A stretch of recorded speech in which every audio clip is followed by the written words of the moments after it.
سب لوگ سمجھ رہے تھے کہ یہ عام رشتہ ہے، مگر فاطمہ کی حالت دیکھ کر ماں نے آہستہ سے پوچھا، بیٹی کیا ہوا؟ اتنی گھبرائی ہوئی کیوں ہو؟ فاطمہ نے جواب دینے کے لیے منہ کھولا، لیکن الفاظ جیسے اس کے حلق میں ہی اٹک گئے۔ اس کی نظریں زعفران پر جمی ہوئی تھی، جو اب بھی پراسرار مسکراہٹ کے ساتھ اسے دیکھ رہا تھا۔ لڑکے کی ماں فوراً بولی، بیٹا کیا تم کسی اور کو پسند کرتی ہو؟ کیا تمہیں کسی اور سے محبت؟ فاطمہ گھبرا گئی اور فوراً سر ہلایا، نہیں نہیں، ایسی کوئی بات نہیں۔ وہ عورت مسکرا کر بولی، ٹھیک ہے، تو پھر آج ہی نکاح کی تاریخ پکی کرتے ہیں۔ ہمیں جلدی شادی کرنی ہے، ہمارا تو ایک ہی بیٹا ہے، تم اور ہم اس کی شادی کے خواہشمند ہیں۔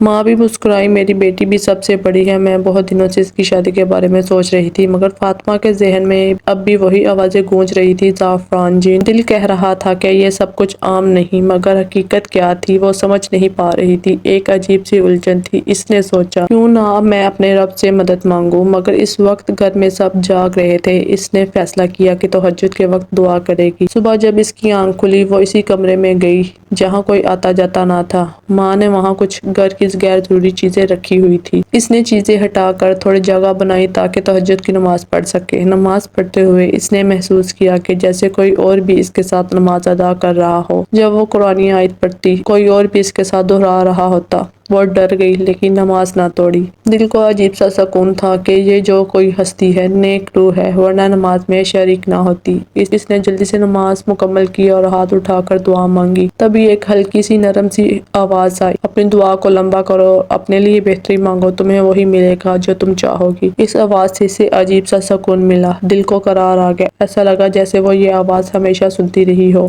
اس نے اپنی دعا کو لمبا کر دیا، اپنے نصیب کے لیے بہتری مانگی، وہ سب کچھ مانگا جو دل سے چاہتی تھی۔ اسے یقین تھا کہ یہ سب دعائیں قبول ہوں گی۔ تب اس نے ایک اور بات مانگی، اگر زعفران میرے لیے بہتر ہے تو اسے میرے لیے چن لے۔ مگر زعفران کی آوازیں بار بار اس کے کانوں میں گونج رہی تھی۔ وہ حیران تھی، یہ سب کیا ہو رہا ہے؟ اس نے اپنے چہرے پر ہاتھ پھیرا اور جیسے ہی پیچھے مڑی، اس کی ہوش اڑ گئی۔ زعفران بالکل اس کے پیچھے کھڑا تھا۔ ایک چیخ اس کے منہ سے نکلی، تم اس وقت یہاں؟ زعفران نے ہلکی سی مسکراہٹ سے کہا، میں تو صرف اندھیرے میں آتا ہوں، مجھے اندھیرا پسند ہے۔ اور حیران کیوں ہو؟ تمہیں تو ہمیشہ کے لیے میرے پاس آنا ہے، میرا پورا گھر اندھیرے میں ہے، تم کیسے رہو گی وہاں؟ اس کے الفاظ عجیب اور پراسرار تھے۔ فاطمہ کچھ نہ سمجھ سکی، کانپتی ہوئی بولی، مجھے تم سے ڈر لگتا ہے، تم یہاں کیسے آئے؟ دروازہ تو بند ہے باہر سے۔ زعفران نے آہ بھری اور بولا، جنہیں دروازہ کھولنے کی ضرورت نہیں پڑتی وہ ہوتے ہیں خاص۔ فاطمہ ہکی بکی رہ سر ہلا کر بولی، نہیں، یہ ممکن نہیں، تمہارا کیا مطلب ہے؟ تم جن ہو؟ نہیں، میں جن سے شادی نہیں کر سکتی۔ زعفران نے گہری نظروں سے اس کی آنکھوں میں دیکھا، ابھی تمہیں سکون محسوس ہو رہا تھا،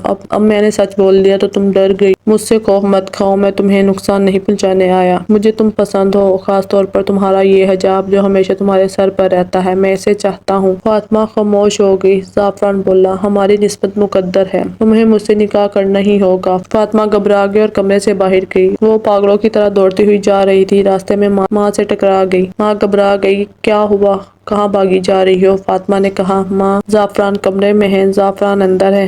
ماں نے حیرت سے کہا، تم پاگل ہو گئی ہو؟ زعفران وہاں کیسے آ سکتا ہے؟ کیا بکواس کر رہی ہو؟ ماں، وہ انسان نہیں ہے، وہ جن ہے، اس نے خود کہا ہے۔ یہ سنتے ہی ماں کا چہرہ غصے سے سرخ ہو گیا۔ انہوں نے ایک زوردار تھپڑ فاطمہ کے منہ پہ دے مارا۔ دماغ خراب ہو گیا ہے تمہارا؟ کیا الٹی سیدھی باتیں کر رہی ہو؟ ہوش میں تو ہو؟ ماں کا تھپڑ اب بھی فضاؤں میں گونج رہا تھا۔ فاطمہ کی آنکھوں میں آنسو تھے، لیکن وہ خاموش رہی۔ وہ ماں جو ہمیشہ اس سے محبت کرتی تھی، آج اس کی بات پر یقین کرنے کو تیار نہ تھی۔ فاطمہ کا دل بوجھل ہو گیا، وہاں سے ہٹ گئی اور اپنے روزمرہ کے کاموں میں مصروف ہو گئی۔ مگر دل و دماغ میں ایک ہی سوال تھا، زعفران آخر چاہتا کیا ہے؟ کون ہے یہ؟ اور یہ سب کچھ کیوں کر رہا ہے؟ اور سب سے زیادہ دکھ اس بات کا تھا کہ ماں نے اس کی ایک بات پر بھی یقین نہ کیا۔ وہ انہی سوچوں میں کھوئی ہوئی تھی کہ اچانک کسی نے اس کے سامنے چند روپے رکھ دیے۔ اس نے پیسے دیکھے اور جیسے ہی اوپر نظریں اٹھائی، غصے سے اس کا خون کھول اٹھا۔